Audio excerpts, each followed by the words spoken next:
welcome back to Staying Strong for Marriages. Hey, tonight I'm just going to be doing a promo video for something that came through my feed. I thought it was gold and I really loved it, so I wanted to pass it along to you.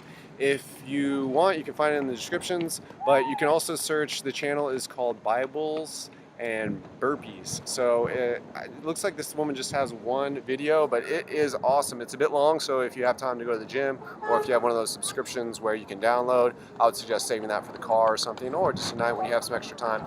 But it's like 45 minutes long. Anyway, the thing is, it's basically a woman telling her story about how she was, post-divorce, and she sat down with God. She came across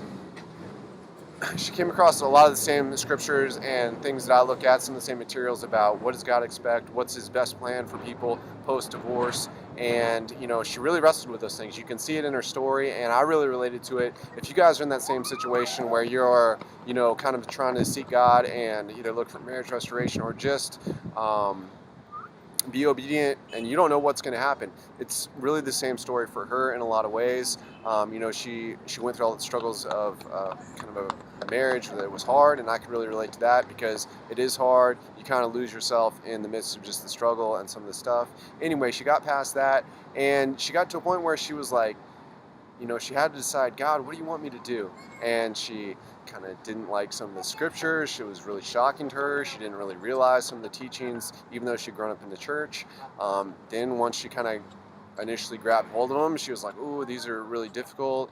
And she kind of wrestled with changing them around to what fit her life and her desires. And ultimately, God continued to speak with her. She continued to pray. She continued to look at the scriptures. She continued to talk with older women who were, training her how to follow the Lord. And at the end of the day, she really came to, I think, a very, very beautiful place where she decided she was going to put God first. She wanted God as her treasure more than anything, that she wanted to protect her children and set a good example for them. She wanted to protect the other men in her life from adultery and the eternal consequences that could have.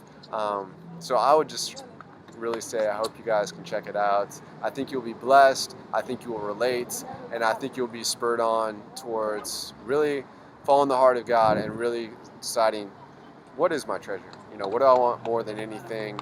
And so I'm sure you guys are, I hope, doing so good, and we'll talk to you later. Bye.